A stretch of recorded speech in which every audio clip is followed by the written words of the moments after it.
Return to the negotiating table or walk away from each other without looking back.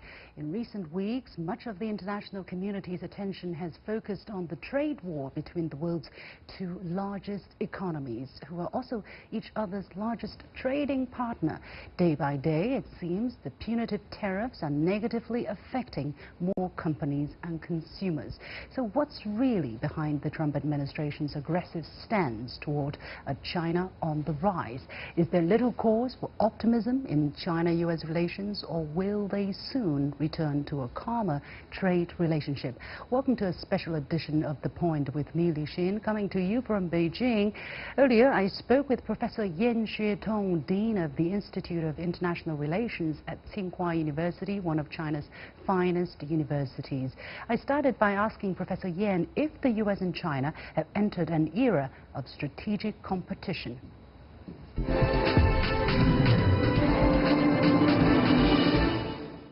Well, I think some people made this prediction, and before the Trump take over the power in the White House, and as soon as he win the election, a lot of people already make that prediction. Actually, the competition between China and the U.S. Are not started from Trump, start from Obama, and Trump just escalating the conflicts between China and the U.S. So that's why most people think that this competition between China and the U.S. will last for quite a long time. So what does it mean to have a strategic competition between the two countries, between the world's two biggest economies? Yeah, the strategic means that this competition closely or directly related to the power. That means which country has more influence in the world, who has more power to influence the other countries. So from my understanding, U.S. want to maintain its dominating position in the world, so he tried to prevent China to catching up, to become more influential than the United States. So is that why we're seeing all of the development we're seeing at this moment, for instance, the escalation of the trade frictions, and then the banning of the Huawei company and its sub-companies, and so on and so forth? Well, I think all of these things actually is abnormal to the, it's normal to the international theories. And when the rising power getting closer to the similar level of the status power, and the status power will take all of the measures, try to constrain the rising power. So this is a very typical case, and also inconsistent with normal theories. Do you think then that we are going to have some kind of confrontation in the near future, probably? Because it seems you're talking about the Thucydides trap, right? That competition has already started for many years. And I would say that the confrontation started from 2010, when Obama adopted the pivotal strategy toward Asia. And it's already 9 years. So in the future, the confrontation will continue, just how serious it will be. Yeah. What makes President Trump different from President Obama? The difference is that Trump's policy is heavily, and he prefers the unilateralism. Obama prefers the multilateralism. So Obama's policy look less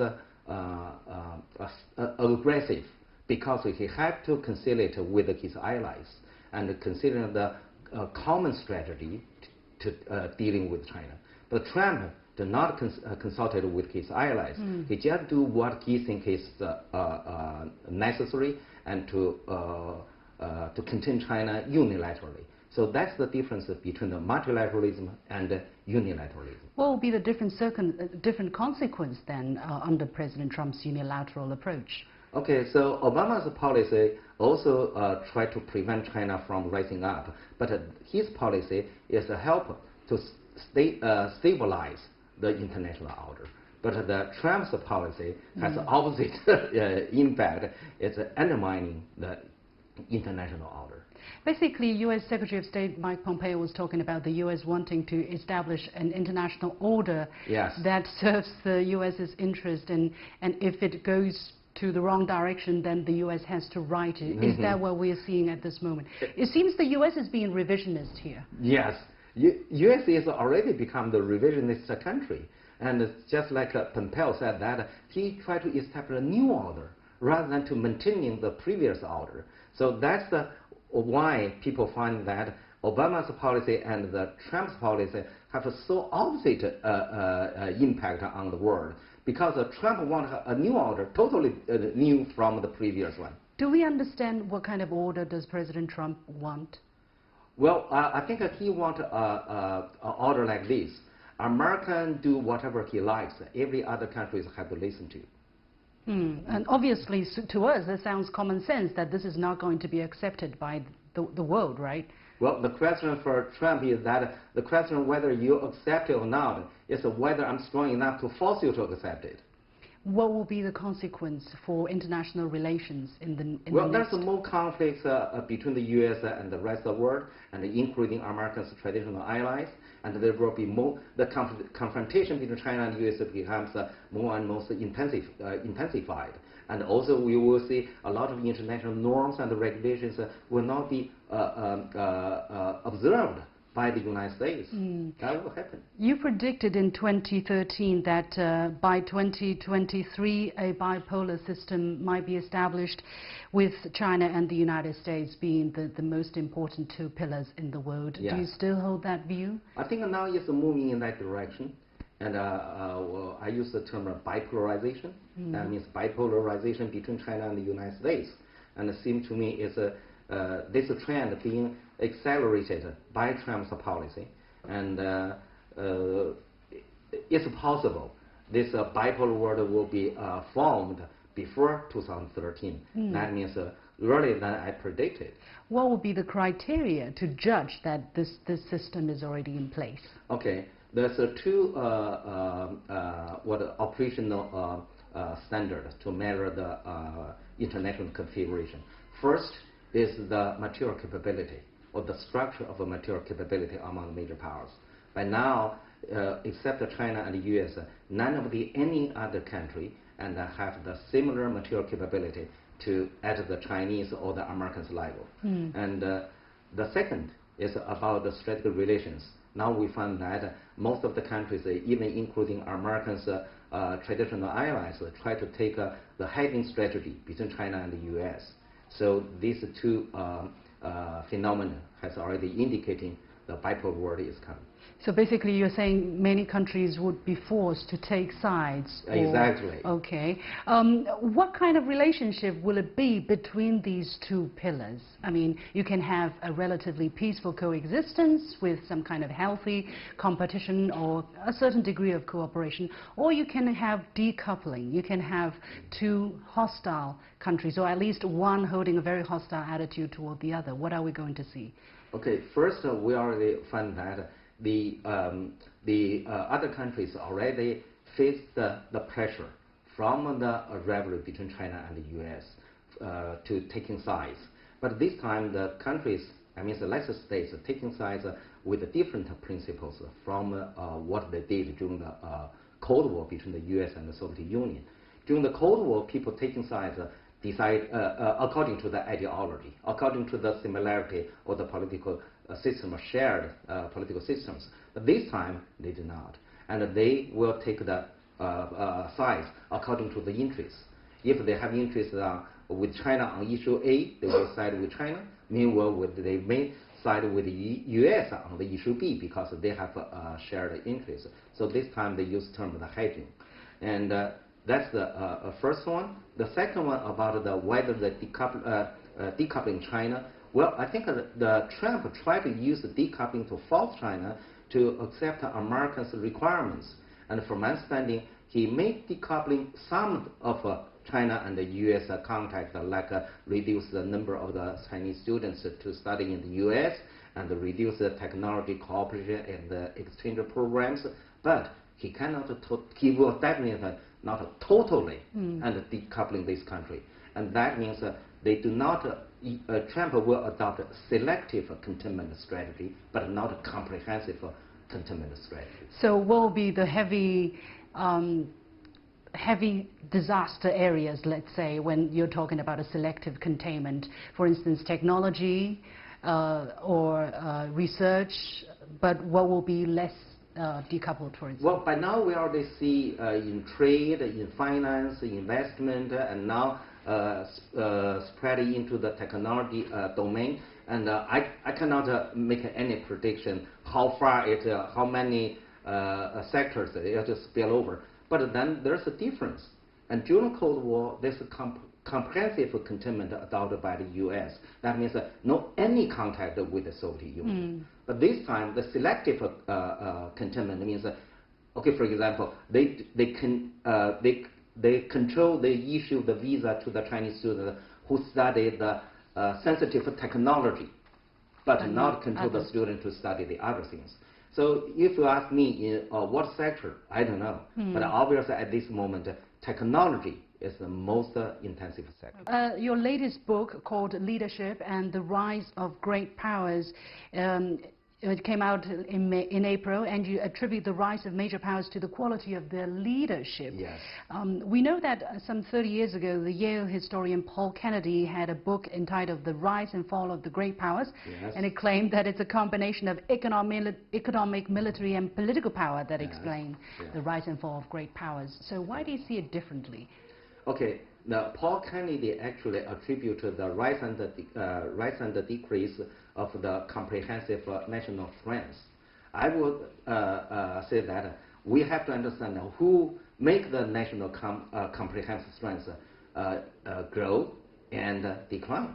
So I said that the rise and the fall of the great powers certainly inconsistent with the rise and the fall of that country's strength. But meanwhile, I attribute this rise and fall of the strength to national leadership. If you have a capable leadership, it will make the national strength grow. If you have a weak and even disaster leadership, then the country will retrograde. How do you define leadership? Do you mean the president or the prime minister, the government of the country, or do you mean important leaders that can really rally the society together? In my book, I define the leadership as a group of policymakers, and it's not a single individual, and the whole international institutions. I remember the group of policymakers, and I think in every country, the foreign policy are made by a group of people rather than by only one person. So, in the case of the United States, for instance, are you talking about the administration, or are you talking or together with the Congress, or no, just the administration? The administration. So, in the case of China, you would mean Politburos. Politburo. Okay. So we have 7 Politburo members. Okay, okay. Do you mean their leadership in their domestic countries or in the world, what they're showing as an example to the rest of the world, or do you mean a combination of these two connotations to the word leadership? Oh, actually, only the leading powers, national leadership, can become the international leadership. So I combine these two things, combine the leading powers leadership and the international leadership. So in that way, I combine the two levels, national level and the international level, as one, only for the leading power. That means the status power, hegemonic power, or the rising power. So basically the United States and China. Yes. Yeah. Well, I would understand, and people wouldn't disagree, that leadership has always been important, right? Why would you emphasize this point at this particular moment? Not only in China, in the U.S. the same. And most of the liberalists, they believe, and the system is determinative, it's not leadership. I think Trump really make those people who firmly believe in system are shocked. And American system didn't change. American institutions didn't change, but then Trump adopted a very different policy from Obama. And it seemed to me American institutions cannot constrain the Trump very much. And so I argue, my argument that any institutions or systems will function automatically. All of these institutions and systems only works through human beings, mainly through the leadership. So if the leadership have the power, it decided how do they use the power to make the institution or system works, and also how much they they make decisions according to the institution and the system. Sometimes they undermine the institution and the system. How do you measure leadership then? Do you have some kind of quantitative indices to compare leadership? Because otherwise you can't talk about them, right? Very good question. I like this. And so if we compare the capability of leadership, we must to see how much political reform or social reform they can carry out. So that means they have the will to make the country change toward a constructive direction. And meanwhile, they can implement their idea and through the policy and make the society change. Obama is a very typical case. He has a very good will to change the society towards a positive direction, but he does not have capability to turn his idea into the policy. What about President Trump then? And then we're going to talk about Chinese leadership. Well, I like this the question even more than the previous one. Many people argue that Trump is a strong leadership. He changed the U.S. very much, but actually he changed the U.S. in the wrong direction. That's called retrogress. It's not a progress. So reform refers to the change toward the constructive and the positive direction rather than opposite. And examples? The example, for instance, U.S. is a country once strongly advocated for the free trade, but now Trump abandoned the principle of the free trade. And the free trade actually makes the whole world benefit from the Americans' leadership after the Cold War. And now he said, no, U.S. no longer support the free trade. And that's a typical case. The other even I think the conversing. And Trump withdraw from many international institutions, even including UNESCO. And this is established by the U.S. But again, it depends on, people would argue, it depends on how you measure what is the right direction, what is wrong. According to President Trump, for instance, he doesn't think free trade or total free trade without the fairness is the right thing for the America. So he's not going to follow a slogan because it is a slogan, right? He's going to do things according to what he believes is in the interest of the United States. And probably some economic performance statistics are supporting his argument. How do you argue against that? Well, that's just like some people said that for the social scientists, they can never have an objective standard or the reference to judge their arguments. Actually, in my book, I argue that I realized this is very difficult, so I gave them a criteria, a reference. We should judge all of this change according to result. Yeah. It's not according to what the principles given by the leadership. Sure. So now let's look at the result. Do Americans get more support and influence in the world, and then Obama's period or not? And do Americans' traditional allies and follow Americans closer than before, or they start to keep distance from the U.S.? The fact tells the truth, and we cannot base on anyone's subjective judgment. Again, President Trump's argument is that this is the necessary short-term compromise or price they have to pay in order to achieve the longer-term goal of making America greatest again. For instance, in terms of military expenditure among the NATO members, if America keeps spending so much, America will be empty. Its coffer will be empty. So how do you look at that? In China, the same. A lot of people make this kind of argument that, you cannot see that in short term, and short term is just a cost in the future, and we will benefit more from the cost we pay today. Well, that's just a kind of argument. The question is that history will make the final judgment. And when Trump stepped down from the office, and the history will make the final judgment whether his change is positive or negative, whether his change is reform or retrogress. In contrast, what's the situation with China? How much score are you giving to the Chinese leadership? Well, at this moment, I would say, and I would say it's definitely our leadership is better than Trump's leadership. And comparing the currently, I think our country faces a very serious problem, and like the Trump faced in the United States, and how much we are able to carry out the reform.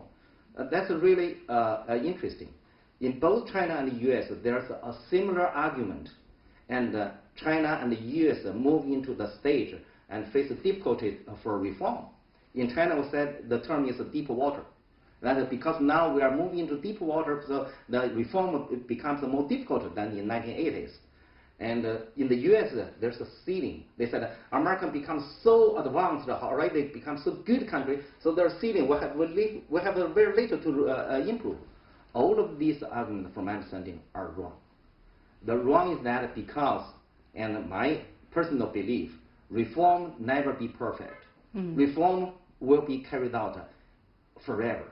That means no any period have more difficulties than the other period for reform. And I lived through the 1980s. At that time, the condition for reform, at least not easier than today, if not more difficult.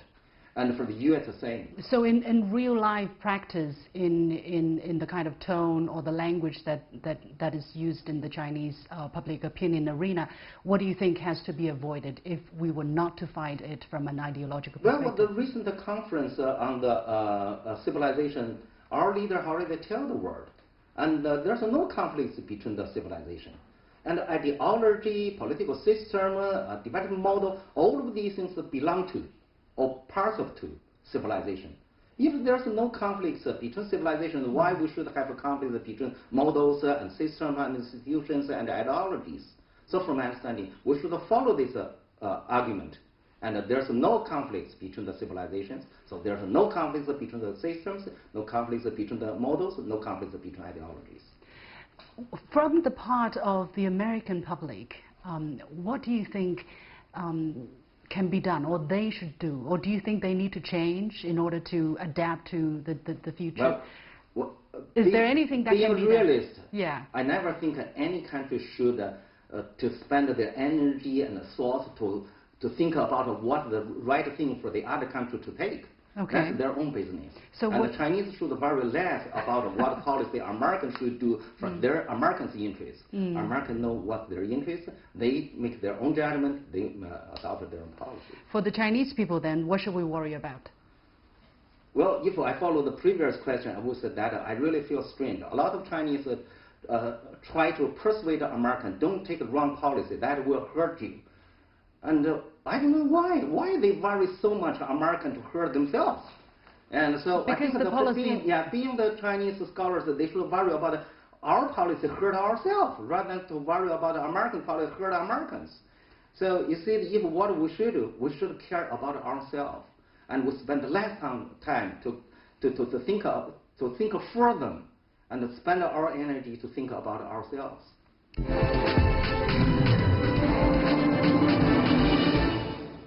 Professor Yan Xuetong, the Dean of the Institute of International Relations at Tsinghua University. That's all for this edition of The Point with me, Li Xin. As always, you can follow me on Facebook and Twitter using the handle The Point with LX.